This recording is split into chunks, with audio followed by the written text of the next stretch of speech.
Multiplayer Marvel Champions is worse. That's not true.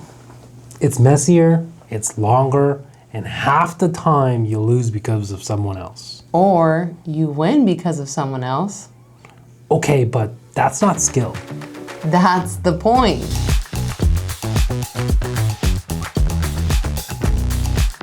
Welcome to The Table Decides, a Marvel Champions podcast focused on one thing.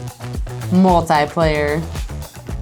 If you played multiplayer Marvel Champions, you've probably had these moments. Someone misplays, somebody carries, and the game spirals. And somehow, those are the games you remember the most. Somehow. Be honest, do you prefer solo player, true solo, multiplayer? And tell us why in the comments below. We want to hear it. Yeah, let us know in the comments. We really do want to hear, because that's the whole point of this. The whole point of this is today we're breaking down, is multiplayer actually better? Or do we like the chaos more? On paper, multiplayer should be better because there's more heroes, there's more combos, and there's more strategies. And more moments. That is true. There is more moments. So let's marinate in that. Let's go a little bit deeper. Let's go in between, right? What am I saying? I don't know. But more heroes, right? When I play True Solo, I played a lot of True Solo. I kind of do everything on my own, but it's nice to have more players because it's like, all right, I don't have to do everything, and now I have other heroes that can help me. And then we just kind of piggyback off of everything, like especially when we play together, even if it's just two people, which is also considered multiplayer, or we go cuckoo loco, and we do two players. So it's like, yeah, we right, double hand. I'm playing someone, she's playing someone, and then we're playing two other hands, and it's crazy, but it's fun. For example, I love when you use, when we team up together and you do the problem solver card. That right there, like no matter what pickle we're in, okay, just let me know you got problem solver. I know not to exhaust my guardian. And then now I'll save my guardian so I can exhaust them and we can just clear the scheme off the table. Yeah, we solved the problem. We literally solved the problem. Yeah. So more heroes, it's good. Yeah, I think I've only ever really played multiplayer. I think the one time I played True Solo, That's actually true. I didn't play it 100% accurately because I kept forgetting certain things, because usually you're the one being like, oh, we can't do this or we need to do this. So I've only ever played mostly with you. That is true. Yeah. So I've only ever seen the side of like, it's beneficial because also when I was first really learning the game, I needed your help because I would just fixate on, I just need to take out the villain. And you'd be like, whoa, don't forget about Thor, don't forget about these minions, don't forget about this stuff. And I'm like, I can't do it all by myself. There's too much going on. And you're like, I got you. I'll focus on aggression. You focus on thwarting. We'll be able to win. So more heroes does help like win the game. And then like you said, combos, like I needed your help with problem solver because I couldn't do that. True. That's true. So there's other combos too. There's sometimes where you have events and I call like a, call to action, and I'm like, hey, can you help me take out these minions that have guard on them like so that I can hit the villain? Exactly. Yeah. So like or really leaning on a peer, like another hero to be like, hey, I need help. I need a helicarrier. I need an Avengers mansion. We gotta like strategize on how can we team up to defeat the villain together. Team up, teamwork. The feeling of teamwork is like nothing else. Yeah. I will agree with you there on multiplayer teamwork. It's really fun. And there's nothing like it. And I think you said it perfectly in our first intro podcast, where it's like when you're playing with more people, it's like you're going to, like when you said that thing, I forgot. I don't know. Yeah, I was playing like hide and seek and tag and dodgeball. And when it's a bigger group and there's more people, it's just like, whoa, instead of when it's just you. I don't know how you can play those games by yourself, but still. You know what I'm saying? So it's like, when you play a full table of Marvel Champions multiplayer, there's just something about it that just really brings the teamwork alive. And then you get thematical, right? And everyone's got an Avenger, and it really feels like an Avenger team up, massive team up, or an X-Men, or even just a crossover of uniform versus you got a Spider People over here, you got an Avenger over here, you got a Shield character, and then you got a random Guardian. You know, It's kind of like the Infinity War. Yeah, and that's, I guess, what at the end of the day, it's like the whole multiverse, Marvelverse teamwork, and that feels good. Yeah. It's nice. And when you win, like when we win together, it's like you get to share that, like, oh my gosh, we really did that. Like we barely scraped by. And you get to share that moment with the person that you defeated the villain with. Like if it's true solo, it's kind of like, yay, I won. Yeah, I can see that. It is sometimes a little lackluster, but then there's also like, I guess for the defense of true solo, it's 1, 2, 3, easy. Well, it's kind of like true solo. It's like I did that myself. True, I beat the exactly. villain by myself. Like I was able to thwart, defend, attack, and do it all and clear the board. And I did that with my hero. I think some of the most fun games I've ever played true solo, I didn't even win. Because it's that uphill battle of just constantly like nitty and gritty, of just like teeth grinding, like, okay, I survived this round. Now Yeah. it's the next round. I survived this round. It gets so close, and it's kind of satisfying because it's like I almost did it by myself, and it's just like that's fun. But also multiplayer, sharing the win. You're right. When you do share that win, it does feel good. It does feel good because it's a team thing, and it's cool when you get to pull off the cool thing. Yeah. And when you do the cool big thing collectively is even cooler. If you know what I'm saying. Yeah, it's like saying like, did you see that? Did anybody see that? And like I just did that. And it's like we all did the cool Yeah. thing together. Yeah. Like I think that's what it is. Yeah. And then you get to talk about it. Yeah. You'd be like, oh my gosh, you remember that game we played about yada, yada, yada, yada? And it's like, this happened and this happened. And it's like, wow, that was so crazy and all that stuff. You don't get to do that with true solo. It's like, only I was there. Only I lived that. Yeah, that's true. That is true. That is true there. So what's the most fun multiplayer moment you've had? Let us know in the comments. Yeah. We want to know. I mean, there's many people out there. There's a lot of Marvel Champions players. Yeah. And I don't know how much of a multiplayer community there is out there. I do know that Con of Heroes just happened. Next year, we are going to be planning to go. The team is going to go together. We've heard and seen 2 Con of Heroes, and we're just like, we want to go so bad. Yeah. Because multiplayer is just our jam. It is. It our is. It jam. really is. Like I said, I've never really played solo. That is true. So I is really true. enjoy, especially when Cameron's involved, and then we get a 4th player, or sometimes we just do it for fun and we go down to our local card shop and we meet up with people there. Yeah. Like it's really fun. It's like something you get like giddy for. You're like, oh, we gotta go play Marvel Champions. Yeah. Yeah, you know, that's exciting. It is. Yeah. It is. Which brings us into, I guess, segment number 2 is the problems no one talks about. Yeah, there are problems with multiplayer just as well. So let's be honest, right? Multiplayer, there's a lot of downtime. There's a lot of quarterbacking. There's a lot of uneven power levels. And the worst one is when you lose even though you played well. Yeah, that one is pretty rough. I think that one eats me a little bit.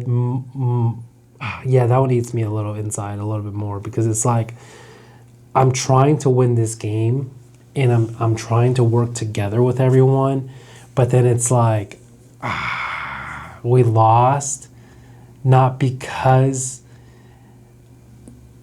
I didn't play well, but because we lost because of someone else. Because in multiplayer, when one falls, everyone starts tumbling down after. And it's usually just miscommunication. And it's just misalignment of roles. It's like, okay, well, we're coming to the table together, but we're coming to the table not collectively. Yeah. Does that make sense?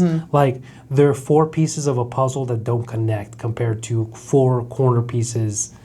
That makes no sense. 4 pieces that do connect, and we make a larger piece. And then you see that completed puzzle framed on the wall, and it's just chef's kiss. You know what I'm saying? Or like even if someone panics, like if someone freaks out and they're like, there's so much thwart on this one thing, like I need to get this thwart off of this, but they don't take it off the main scheme. And the next round, everyone's an alter ego, and then we scheme out. Are you calling me out from the first main scheme show because of what happened with I was not. Consume the World? Because that's what I did? But now that you mention it, that did happen.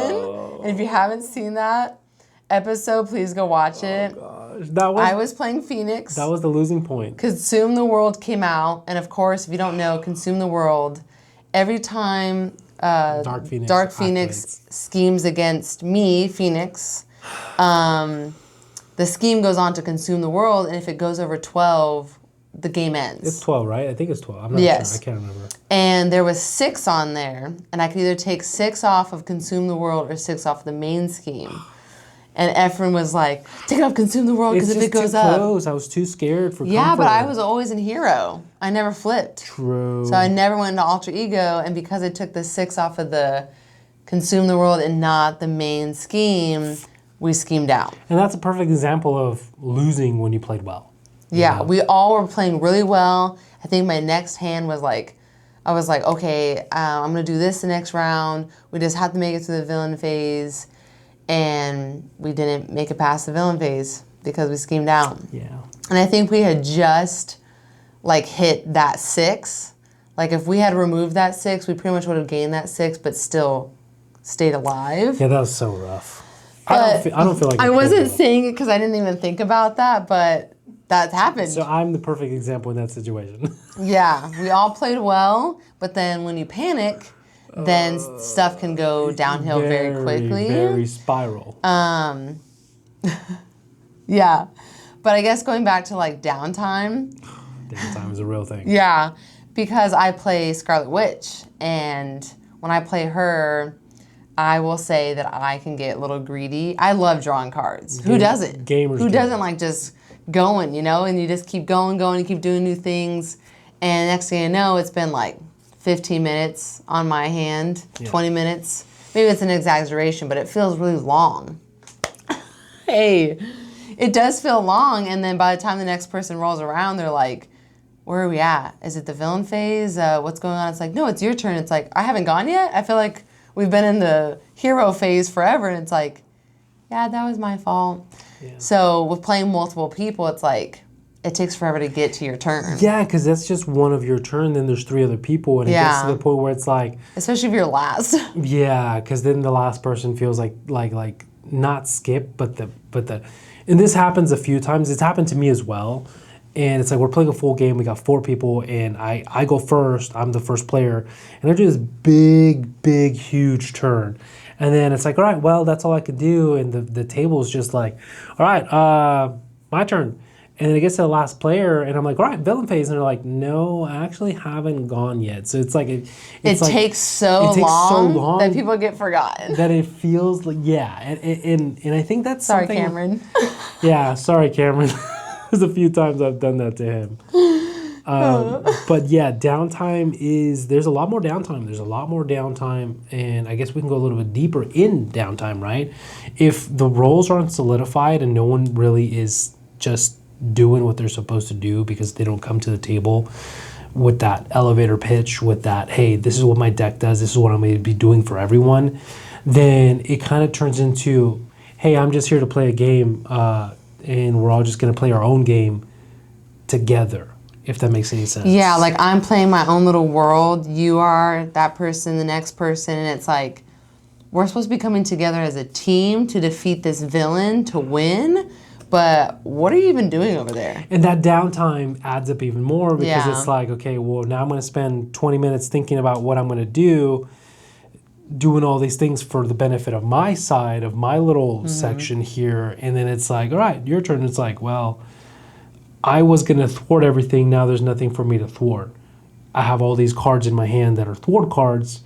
Now I can't do anything because that miscommunication wasn't there. And Yeah. that's something that's happened to us before when we played in a game like that. Yeah, well, I was the thwarter, and my main role was thwarting. That's all my deck was good for. Like, I really couldn't do much attack or defense or anything. It was just thwarting. I had all thwart cards in my hand. And an aggression player, they were a leadership player. They were leadership. They were a leadership player. And we had a ton of minions on the board. And you would think, okay, you have allies on the board. Maybe help take out some of these minions because aggression already went. And they decided to thwart. And they did so much thwarting. And I'm just sitting there looking at them, and I'm looking at my cards, and I'm like, I kid you not, I started getting irritated because I'm like, well, what's the point of me? And literally it came to my turn, and I made it very known. I can't do anything, so I'm going to skip my turn. Yeah. Thanks a lot. Go ahead. And I made it very known because I became useless because the person who was playing the leadership deck didn't know what to do with their leadership deck, and they were just like, well, I guess I'll just do a little everywhere. And it's like, no, don't do a little everywhere. Like, I have my specific role, this has a specific role, this has a specific role. Now I'm useless. Now I skipped a whole turn to do anything. It's definitely a different game when you play collectively or you just show up to play, which, can also lead into new players, and a topic that I am a victim of a lot is quarterbacking. I know a lot of the game just because I played true solo by myself a little bit more. Like, we've played a lot together, but there was that time where I played by myself and I was learning everything by myself, trying to figure out all the rules, and then I taught you. And then in the beginning of us playing, there was a lot of quarterbacking on my side. It was like, no, you don't want to do that, you want to do this. And it got to the point where it's like, well, am I playing or are you playing by yourself? And I do remember saying that. And I'm just here. And I'm like, oh, you're right. I need to... Let me fail. I need to... you need to let people fail in Marvel Champions, especially with like newer players and teaching the game. There's a difference between like asking and when someone asks and you give them suggestions, or like, oh, well, this is what I would do, or say, what would you do? Compared to, you don't want to do that, do this instead, do this. Like, oh, maybe don't play that card. It's like... Those little things can really push people away. Yeah. And I don't know what the term would be called in that besides quarterbacking, but quarterbacking can be very dangerous in Marvel Champions multiplayer, but can also be very good. It could be good if like a new player does not understand. And if it's a learning coaching kind of I think in the beginning with you, I was like, yes, please help me. I don't know what any of these cards do. I feel like there's words there and I forgot English and I don't know how to read these cards. But then as I started learning, like, oh, I know what Helicarrier is. I know what Avengers Mansion is. I know what Even the Odds is. I know what Hexbolt is. And so I would grab the card and I would try to read it to remind myself, and you're like, don't play that card. And I'm like, I haven't even gotten to read it yet to know, to remember. Or I'm like, no, I'm putting this out to pay for this, to do this. And then you're like, oh, that's a good idea. And I'm like, yeah, let me play. Like, let me play the game. So, but then it got to the point where you're like, okay, like you do you know what you're doing. I know what you're doing, and we can trust. We built that trust. It got better. It definitely got better. We got better, and the table dynamic got better. So now when we roll up to a table and play, and then when Cameron started playing with us, we all kind of just know how we play. Yeah. Like, okay. And I think that's what happens when you play in a pod, like a group of people that you just consistently play with. Yeah. You kind of know the players, and they'll probably bring similar aspect decks and play similar roles, or you just already know in the beginning, like, hey, we're going to fight this villain, let's all build a deck, and you kind of build decks together to do one thing. So it could also be like uneven power levels, right? Which could be very dangerous, which is the things that a lot of people don't talk about in multiplayer. I could roll up with a Doctor Strange 50 card, just goated deck. Basic with pull aspect. It's the pull aspect, Doctor Strange, with just a bunch of basics. And I pay everything with strength, energy, genius, which is the double resources, and the power in all of us, and all of the resources from the pool deck. And I just keep on drawing, pay for everything, play tenacity, ready, abuses invocation deck, and just so on and so on. Like, that alone right there is just too much. Yeah. It's And then I play like Gamora, which she's amazing. I love her. But she doesn't have a lot of draw power, at least the way I played her aggression deck. So I play like a couple like cards here and there, and I feel like my turn is like 5 minutes. you do have a lot of little ping interactions. Yes. But yeah, you don't get to It's not as much as like Doctor Strange, OP, high level. You're doing like, you're almost decking out in just one round. Where I'm yeah. like, I played like 7 cards because I got to draw one from Avengers And Mansion. I guess it's also fair to say for the record that it's not just the hero, which the hero does. This is probably a hot take. The hero does have a huge effect on what the power level is. Yeah. But what makes that even more is how you build the deck. Because the deck can push that hero even further, and that's the uneven power level that I'm talking about. Like you can make a pretty not so powerful Doctor Strange deck, and then you can make an overpowered Doctor Strange deck. Yeah. And I only use him as an example because you could just draw 3 cards for free with the wins up with 2. Yeah. But also Rocket, right? The way I play Rocket is I'm just drawing You cards. have like 20 cards in your hand at one. Like, he'll be like a whole fan, and I'm like, excess damage. is boom. that legal? Another minion, excess damage, draw. This could, yeah. So it could be, you know, and that could be too much. That could be too much in the multiplayer. Know your table, I guess, is what this could be about, right? Like, it just comes down with, like, I guess back to the question. So that's why solo's better, kind of. No, it's just different. I wouldn't say it's better. It has its perks. Solo has its perks, but so does multiplayer. Multiplayer has community and life and more enjoyment and entertainment. Like, we're constantly laughing with each other, with Cameron, and not that you can't have fun with solo, but you get to bring people along with you, and it's like, I did something funny, or I did something weird, or I did something just dumb, and we got to bring people along with it in that process. Whereas in solo, you kind of skip that whole like interaction with everybody else. But is that better, right? Like, if you're trying to play a game and you want to win, now you have all these other outside variables you have to take into effect. Is that really better for you to have to, I don't want to say deal with, because that's probably not the right word, but something you also have to endure, which is also probably not the right word. You're only enduring when you play with somebody the first time, but like you said, like me, you, and Cameron, when we play a lot, we know how to build decks that complement each other. So in the end, we do end up beating the villain, but through the community, through the like livelihood, bringing people along with that journey. Because yeah, true solo, you do only have to worry about yourself and you getting yourself to the finish line. But with multiplayer, you get to get to the finish line with your friends. True. And I guess that is what that question is answered with. It's like, okay, well, what's better to your definition, right? Is better win the game, or is better have a good time playing the game? Yeah, I think mine would be like having a good time and winning the game, because you can do both. Yeah, absolutely. We want to win. We don't like losing. Yeah, we don't like losing. We're very competitive over here. But I guess so, like, what actually makes multiplayer work, right? Because you could have multiplayer and it just be a huge flop. And like you said, there's so many different negatives of downtime, overpowering, quarterbacking, all this stuff that can take into play. But if it's put really well together, then it's like nothing's going to stop us. Like, nothing's going to get in our way from defeating the villain. Yeah. And I think we touched a little bit on this, but we can go deeper into this. Like, you know, letting people fail is a good one, because when you're playing with like a lot of non-experienced players, you kind of don't want to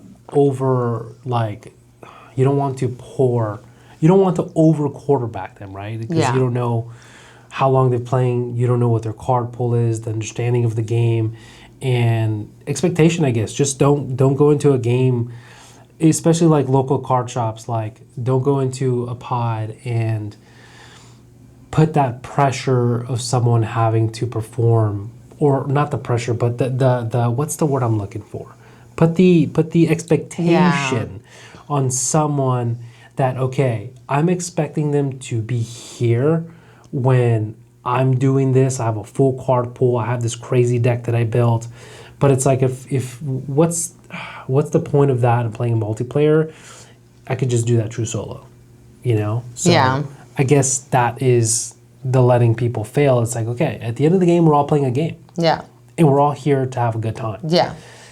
And that's where it can be very like, ugh, because if you're going to go play a game to win, maybe you should check yourself at the door. Like, I've personally had to do this in our relationship with the game together. It's like, okay, you know what? We're playing a game. I don't like losing, but I also want my wife to really enjoy the game and not get like pushed out, because that could be a thing. Yeah. You know, it could be that person's first time buying the core box or even a pack, and they're like, oh, there's a little meetup at the Gamers Guild or something, and I'm gonna go, and it's like they have a horrible experience because of you. That would be horrible, and I wouldn't want to be that person going to a meetup, and it's like, oh, I wasn't this. It might not deter them from playing the game, but it definitely will deter them from playing multiplayer. Yeah, absolutely. There you go. See, thank you. You put it all together. You know, which also becomes like trust between players. The more you play with players, the more trust that's built. Like you, myself, and Cameron have like this real good bond because we've played through the ends of nights until like 3 a.m. of one multiplayer game. I've played a 24-hour, like been awake 24 hours to play a multiplayer game. That was wild. Excuse me. And we didn't even get to stage 2. Yeah, we didn't. I think we ended up just being like, I think I just let myself die. But it's through that like knit and grit of like teeth grinding, that up and hill battle, like you're about to die, okay, let's keep you alive kind of thing.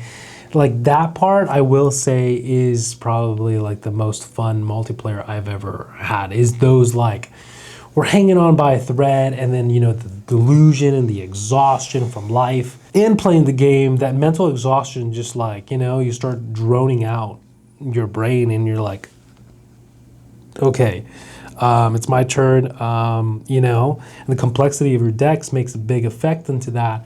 But when you have that trust, it's fun.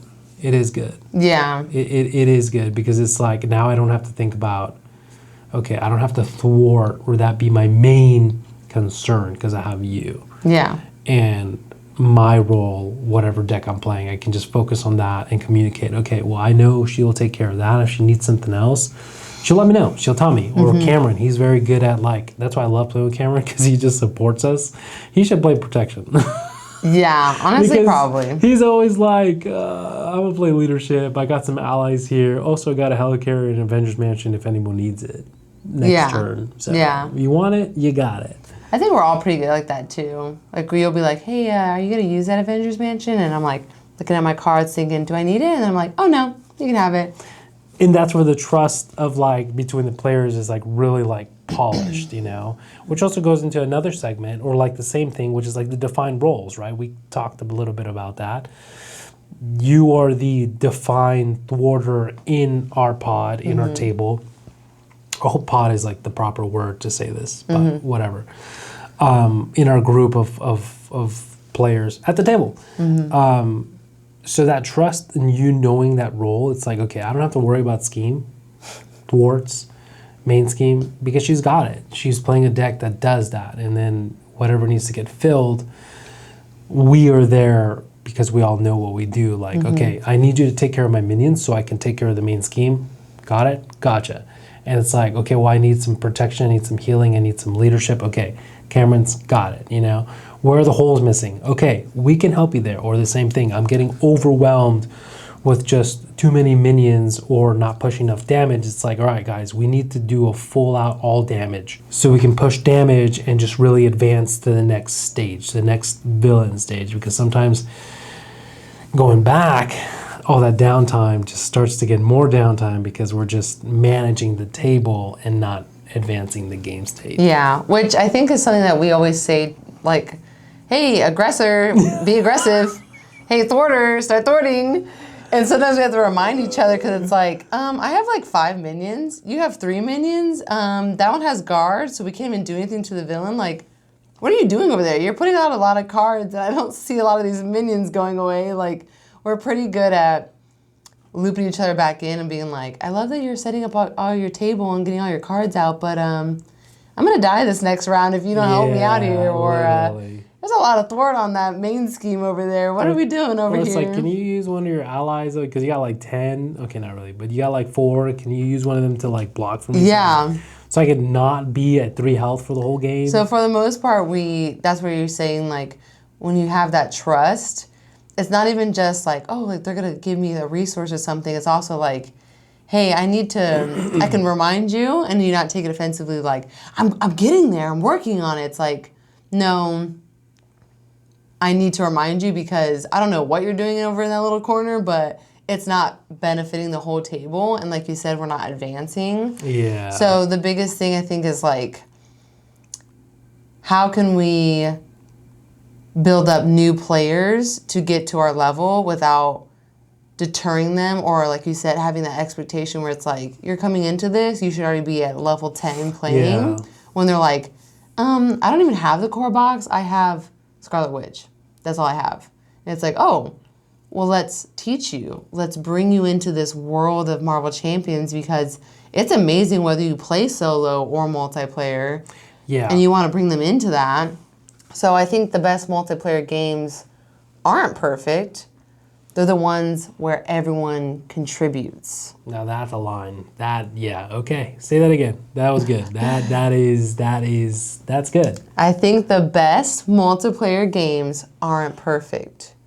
It's where everyone contributes. Yeah, because that is like the definition of the ultimate team up. All your heroes teaming up to do the villain thing or take down the villain thing, whatever.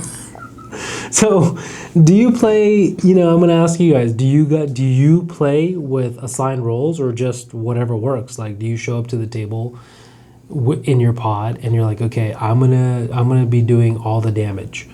I'm gonna be playing a red deck, pure damage, or I'm gonna be playing a protection deck and I'm gonna defend for the whole table. Or are you showing up to the table and just, I'm just gonna, I'm playing Thor, Which he can be an aggressor. Yeah, and he can be a very good justice as well. He's actually over the time he's gone into very, very versatile and has so much support on all 4 aspects. But that's for another episode. I'm pretty much known as the justice character. But I do like that when Efren plays like aggression or protection, or Cameron plays leadership or aggression or anything like that. If I'm like, hey, I would like to play a really good leadership deck, I can be like, hey, Cameron, I'm going to play leadership. He'll play something else, but he's also at the table to where I can be like, I'm actually not the best leadership. How would you use this deck? Because sometimes I'm so good at thwarting that I don't know how to do anything else. That is true. Well, I do, but not as well as like yes. someone else. So then that's when I get to lean on someone and be like, okay, I'm going to play aggression, but I want to play an OP aggression player. But someone might need to help me a little bit. Yeah. And that's okay, because I'm still learning, but we all are. Exactly. Right? I'm still learning. So many rules in this game, and there's so many different interactions and deck builds, and I haven't played every single hero yet, like let alone every single hero in every single aspect. That alone is like insane. I barely probably scratched like 5 out of all the heroes. So there might be some decks I play that will be a little wonky. Please give grace. You got your main 4 heroes that you really love to play, like your main for your top 4. Yeah. And your 5th one's kind of like a little flex. Sometimes you'll try here, sometimes you'll try there. Yeah. Gotta sprinkle them in every once in a while. So this next segment here is, when multiplayer is at its best. Tight games, last turn wins, everyone matters. And I think that's just like piggybacking off of like the entire conversation that we've had in this episode. It's like, what, really like makes it the best when multiplayer is at its best. I think the last turn win, for example, we just played a game not so long ago. I think it was the last game we played. And it was a last turn win, and it was kind of fun and kind of crazy, but like we all did our big thing. And it was like the only way we'd win, because next round we all die. I had 2 health, and the villain had retaliate. I had a bunch of attacking events, and I had I had like 3 allies with like 1 health, and the villain had retaliate, and I had 2 health. It's like, and I'm playing SPDR, so I just have to. This was the turn where like, all right, guys, we just have to do this. We have to push damage, and if we can do it, we can do it. But it's gonna cost me. It's gonna cost me, and I'm gonna have to sacrifice myself for the greater good. Yeah. It was a really crazy but fun game, because everyone matters at that table. Yeah. Everyone, it's like, okay, if I don't, I can flip down alter ego and survive, but then we lose Cameron. And if we lose Cameron, one of us will start to go down slowly, and it's just... I think I was at 5 health. Yeah. And if I flipped over, I think we were going to get like schemed out, or like the hero cards in my hands I wouldn't have been able to use. It was a literal last turn win. Like, yeah. This was it, and we needed to decide it. And it was a tight game, because it was just, we get a little ahead, we get pushed down. We get a little bit ahead, we get pushed down. We get a little bit ahead, and it just like went, and we were just finally there, and it was like, all right, I'm doing it. All systems go. And I readied myself up. I attacked, took 1 damage retaliate, hit all my allies, did all my attack events, and then I said, all right, all systems go. And I was out. He was like, can everyone do what, like 8 damage? Can everyone put in for 8 damage? And I was like, looking at my cards, and I'm like, I'm a Justice deck. I can probably do something. But you had some hero cards that were able did. to push that, and then Cameron was able to finish it off. Yeah. But it was that game that really, like, because everyone mattered in that moment in that game, and it was so tight, that like that is when multiplayer is at its best. That's like, when everything comes together. Everyone contributes. The teamwork comes together. The trust comes together. The utilizing of each specific deck and like their like what their aspect is. Like it all just came together, and it was like, okay, now we can just do the final blow, and we beat the villain.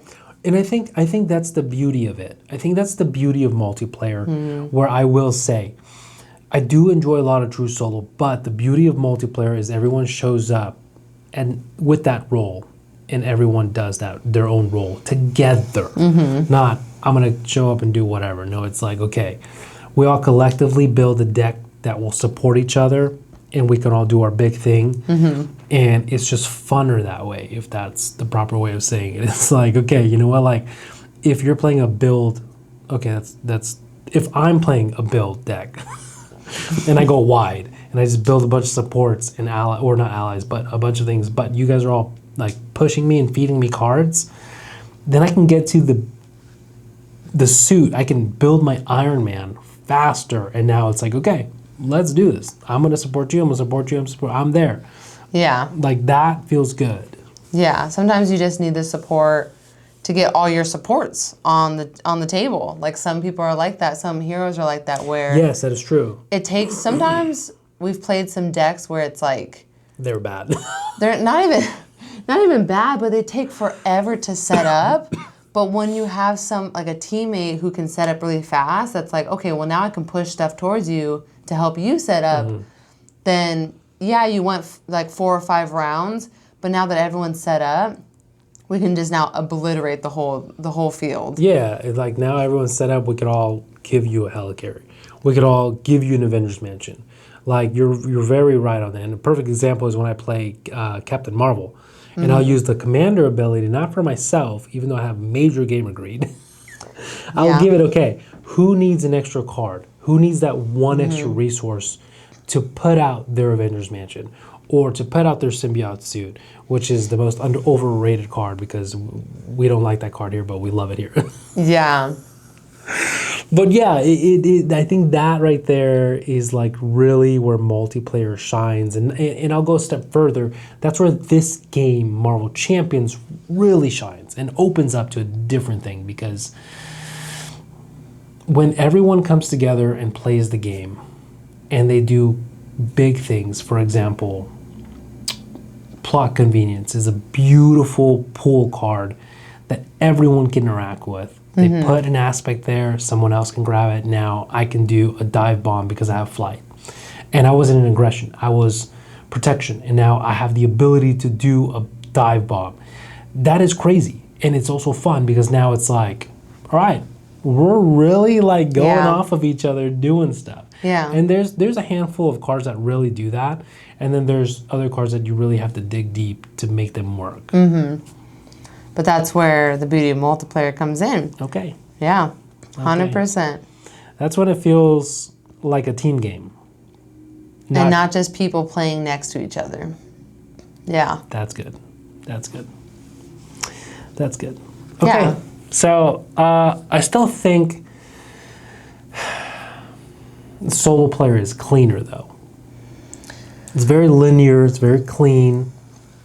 I think if you're trying to do a very cut and dry game where you're just like, oh, I'm bored and I want to play, but multiplayer is more memorable. Yeah. So maybe that's the trade. Maybe that's the trade there, is that you're not going to get a perfect game how you want it and control it and your thing. It's going to be a more memorable game because you're doing it with a group of friends and you're doing it with a team. So we do like chaos more. Solo equals control. Multiplayer is an experience. Wow, that's good. Yeah. That's good. I think that's what I really enjoy about multiplayer. So if anyone were to ask me personally, do you prefer solo or multiplayer? I'd say multiplayer any day. I think the only time I'd play solo is if you're busy and you're doing something else and I really want to play the game, then sure, I'll come sit in here and play by myself. Yeah. But I'll still be like, are you done doing what you're doing so you can play with me? Because I would want you to play with me. Yeah. I guess that is the trade. Yeah, I guess that's very fair, because it is sometimes like vice versa, right? Like say I want to build a deck or I want to try a new hero out, but I don't want to try a new hero out at the table and not know how it works or how that hero works. I would want to kind of have a little test run, then try it out. Or we all collectively build decks together and have a little test run. It's like, okay, well, I'm going to do this. And then you're like, oh, I could do this. And then Cameron's like, oh, well, I could do this. And we could all do this together. That right there is like, whoa. That's the excitement. Yeah, that's the like memorable part. Yeah, when you deck build together as a group, that's just next level. You think playing the game is crazy together? When you build decks together collectively, that elevates that to an entire different spectrum of multiplayer. And I think it's also fun too when like you get like that, I don't know, fulfillment or that excitement, or like almost like your heart's gonna burst when you're like, you're hitting all these cards and then you're like, okay, are you ready, Efren? We're gonna do this. I need this. And you do it and you just do, like you clear the board and you clear your hand and you're like, thanks. And you get that little high five moment where it's just like, we really did that. You supported me so I can do all the things that I just did, or vice versa. Yeah. And it's like, wow, that felt good. I loved that round. Yeah. Let's get through the villain phase so we can go again. That's multiplayer. Yeah. I guess you're right. And I guess we'll leave it there. We'll leave it there for multiplayer. So, what's next? Our next episode, we're going to be taking this further and breaking down the best roles in multiplayer. So drop your thoughts in the comments down below. Let us know, is multiplayer better or worse? And let us know what topic you think we should cover next. If your table had to decide, what would they choose? This is The Table Decides.